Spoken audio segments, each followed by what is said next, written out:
Hello students, myself Vikas Kumar sir, Assistant Professor in Bharati College of Pharmacy, Chandrapur. Today we will discuss about trade. What is trade?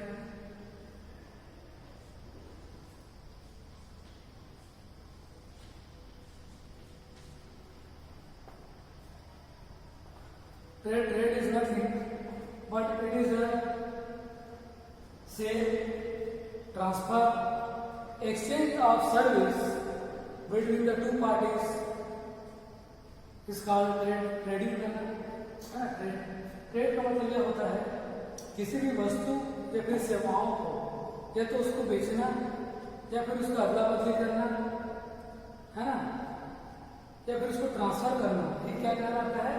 Trade कहलाता है। और यह जो प्रक्रिया कहलाती है वो ट्रेडिंग कहलाती है ना। तो ट्रेड जो है वो दो प्रकार का होता है। पहला जो है वो इंटरनल ट्रेड होता है, दूसरा जो है वो एक्सटर्नल ट्रेड होता है। इंटरनल ट्रेड जैसे नाम से ही पता चल रहा है, इंटरनल ट्रेड मतलब जिसमें हम एक पर्टिकुलरली मतलब किसी भी कंट्री के बाउंड्रीज के अंतर्गत रह के हम अगर कोई व्यापार कोई बिजनेस करते हैं उसको हम इंटरनल ट्रेड कहते हैं। इंटरनल ट्रेड के अंतर्गत आते हैं होलसेलर और रिटेलर्स ट्रेड। जैसे कि मैंने इससे पहले आपको बताया था होलसेलर रिटेलर वाला क्लासेस में कि जो होलसेलर होता है वो मैन्युफैक्चरर से जो प्रोडक्ट है वो जितने भी फार्मास्यूटिकल प्रोडक्ट है उसको अपने पास लाता है, वह बल्क अमाउंट में खरीदता है, जो होलसेल ट्रेडिंग करता है वो, और फिर उसके बाद वो डिस्ट्रीब्यूट करता है रिटेलर के पास। तो जो रिटेलर होता है वो स्मॉल ट्रेडिंग करता है as compared to the wholesaler, है ना। तो ये इसमें इंटरनल ट्रेड्स का है wholesale. A retailer deals with a variety of the goods. He carries the goods in the stock and sells them to the customer whatever required. Retail trade service as the link between the wholesaler and consumers.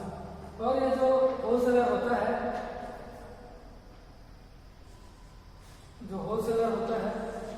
वह manufacturer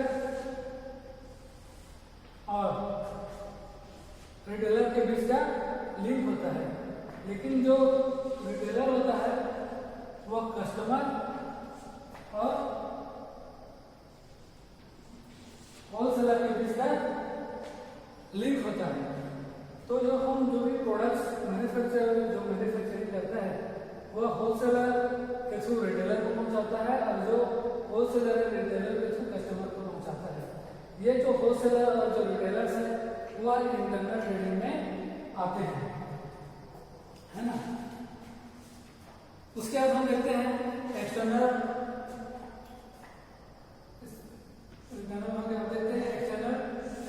trade क्या होता है। External trade वह होता है which is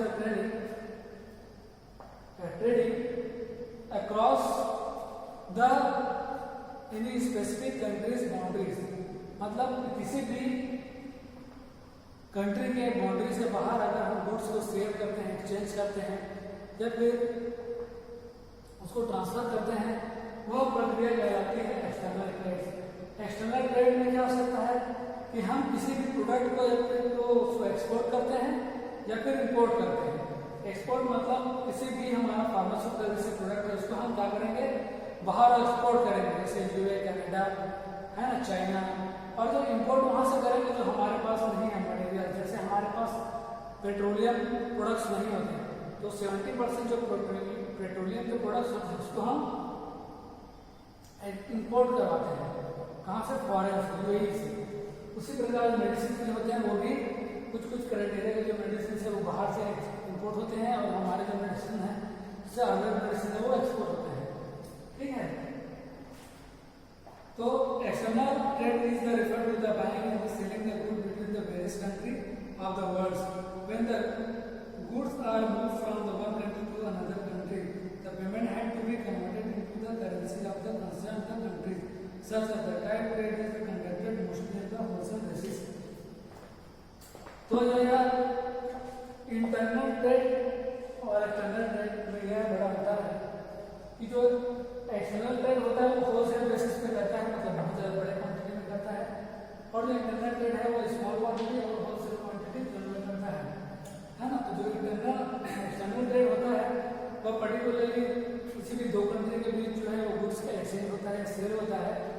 और वह country के बिहाफ में उसको जो करेंसी चल रही है वह उसके थ्रू है वो पेमेंट होता है। जैसे इंडिया में रुपया चलता है तो रुपये के थ्रू पेमेंट होगा, और जो यूएसए में डॉलर चलता है वह डॉलर के थ्रू वो पेमेंट होगा। इंपोर्ट ट्रेड, इंपोर्ट ट्रेड क्या होता है? Import trade involving the purchase of the goods from the another country. जैसे कि मैंने बताया है कि किसी भी पर्टिकुलर कंट्री से हम अगर कोई फार्मास्यूटिकल प्रोडक्ट्स को मंगाते हैं तो उसको हम इंपोर्ट ट्रेड बोलेंगे। अगर हम हमारे कंट्री से किसी अदर कंट्री में अगर हमारा फार्मास्यूटिकल प्रोडक्ट है उसको हम एक्सपोर्ट करेंगे, मतलब भेजेंगे, तो वह एक्सपोर्ट ट्रेडिंग के अंतर्गत आता है। अब ये क्या होता है? Re export trading. Re export trading is nothing but it is the importing from one country and exporting to the another country. मतलब हम जैसे एक जगह से सामान मंगाया, जैसे यूएसए से कुछ सामान मंगाया, कहाँ? इंडिया में। यहाँ पे रॉ मटेरियल्स मंगाए, यहाँ पे फिर प्रोडक्ट बनाए, उसके बाद इसको हम दूसरी पार्टी को एक्सपोर्ट कर दिए, तो यह क्या कहलाता है? Re export. मतलब यहाँ से लाए, यहाँ पे कुछ सुधार के मैन्युफैक्चर किए, उसके बाद थर्ड कंट्री को हम क्या कर दिए? उसको सेल कर दिए या फिर एक्सचेंज कर दिए, तो वह क्या कहलाएगा? री एक्सपोर्ट ट्रेड कहलाएगा। अब हम यहाँ पर देखते हैं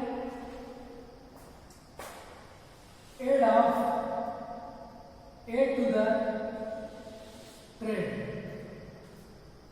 first of all, what is the aid to the trade? All the activity which has to channel of the distribution from the producer to the final customer is called the aid to the trade. Aid to trade is called the auxiliary to the trade. Aid to trade help to carry the trade smoothly and frequency. Aid जो क्या होता है? Manufacturer से लेके, जैसे कि मैंने यहाँ बताया, मैन्युफैक्चरर से लेके लास्ट कस्टमर तक पहुंचने के लिए जो भी प्रक्रिया किया जाता है उसको हम किसमें रखते हैं? एड्स टू द ट्रेड में एड करते हैं। उसको मैं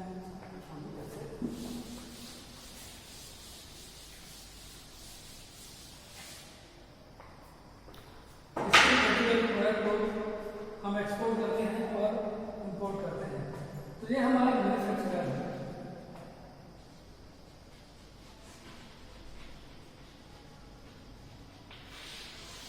कोई भी मेडिसिन बनाता है, जब किसको देता है? होलसेलर।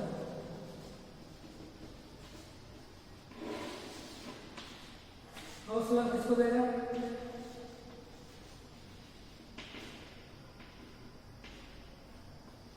रिटेलर।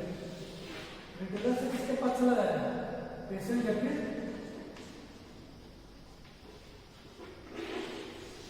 कस्टमर के पास चला जाएगा।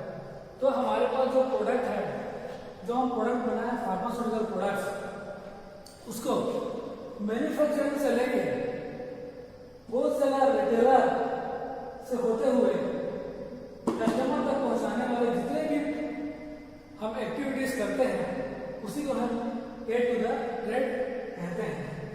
डायरेक्ट मैन्युफैक्चरर कस्टमर तक नहीं पहुंच सकता, तो जिससे हम डिफरेंट वे पे यूज करके डिफरेंट जो है वो सर्विसेज का यूज करके हम कस्टमर तक पहुंचाते हैं। तो यहाँ पे देखते हैं first of all discuss the transport. Transport is the responsible for the main link between the manufacturer to the customer. अगर मैन्युफैक्चरर के पास ट्रांसपोर्ट ना हो तो कंज्यूमर तक कैसे पहुंचेगा? तो ट्रांसपोर्ट की सुविधा होनी चाहिए, ट्रांसपोर्टेशन होना चाहिए। उसके बाद इंश्योरेंस कंपनी, इंश्योरेंस होना चाहिए किसी भी प्रोडक्ट के बारे में। जैसे कोई एंटीबायोटिक्स है, अगर उसकी एक्सपायरी डेट है तो उसका इंश्योरेंस होना चाहिए। अगर उसके साइड इफेक्ट्स भी हो सकते हैं, है ना, तो इंश्योरेंस करके रखना है कि किसी दुर्घटना पर प्रोडक्ट जो है वो आ रहा है कस्टमर तक, लेकिन वह किसी बीच में ट्रांसपोर्टिंग सिस्टम फेल हो गया, तो जिसके कारण वह जो मेडिसिन है वो डिस्ट्रॉय हो गया, तो उसके बिहाफ में हम इंश्योरेंस करके क्लेम करके मैन्युफैक्चरर से दूसरा प्रोडक्ट मंगवा सकते हैं। Banks is also to help to our trading. It is aid to the trading. Bank is our financial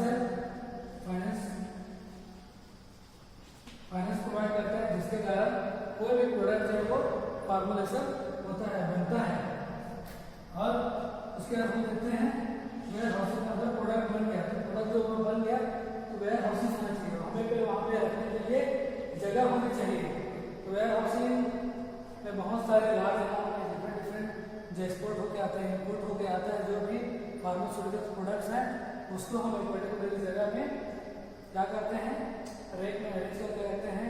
उसके डिफरेंट डिफरेंट रिक्वायरमेंट्स होते हैं, जैसे एंटीबायोटिक, मल्टीविटामिन के इंजेक्टेबल के लिए एसी, एयर कंडीशनर या फिर रेफ्रिजरेटर की जरूरत पड़ती है, तो उसके लिए पर्टिकुलर हम जो इक्विपमेंट है उसको हम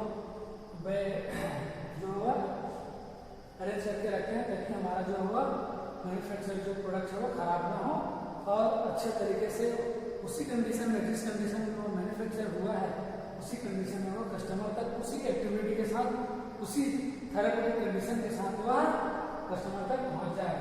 उसके बाद मर्चेंट क्लेम्स एजेंट्स, जो मर्चेंट क्लेम्स एजेंट्स होते हैं यह भी मुख्य भूमिका निभाते हैं, कहाँ से मैन्युफैक्चरर से लेके कस्टमर तक प्रोडक्ट को पहुंचाने में ये हेल्प करते हैं। Directly it is the increase the sale and help the seller for any particular pharmaceutical product. उसके बाद advertising and publicity is also aid to the trade which is responsible or encourage or attract the customer to buy a particular product.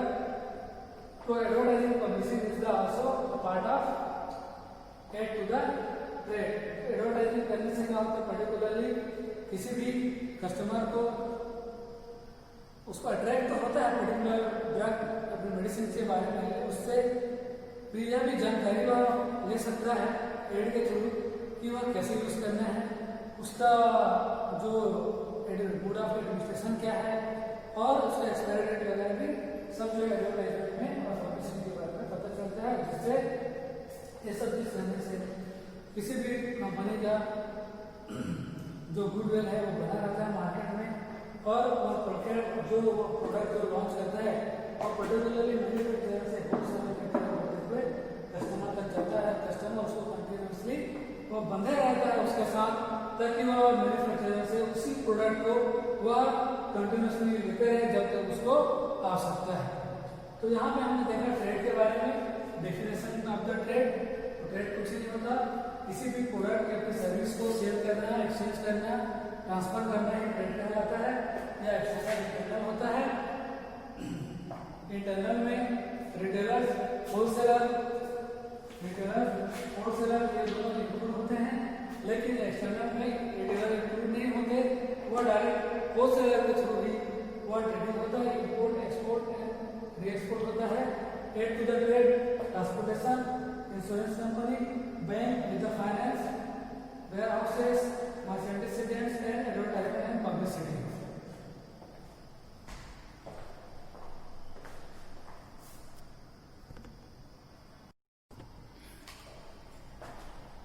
अब यहाँ पे हम देखते हैं there is a difference between the trade and commerce. Trade means actual buying a sale, trade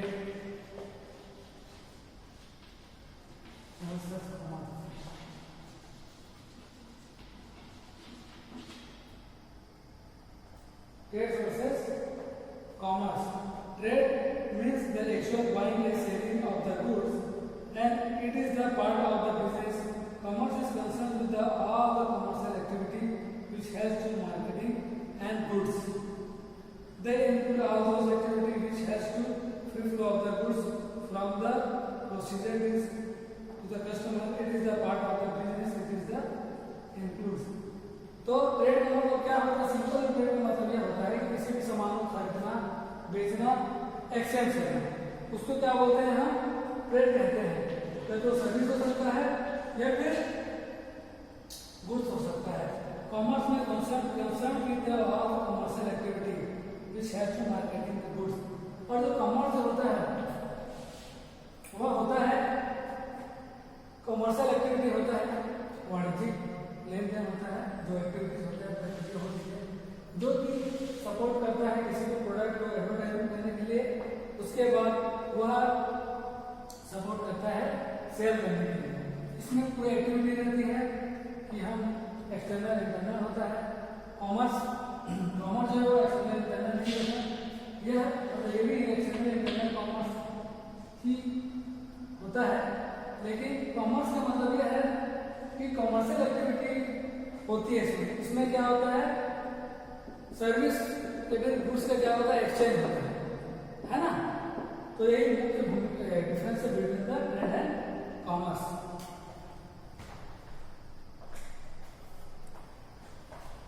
अब इससे related अगर कोई भी आपको क्वेरीज है स्टूडेंट, प्लीज कमेंट बॉक्स में कमेंट कीजिए।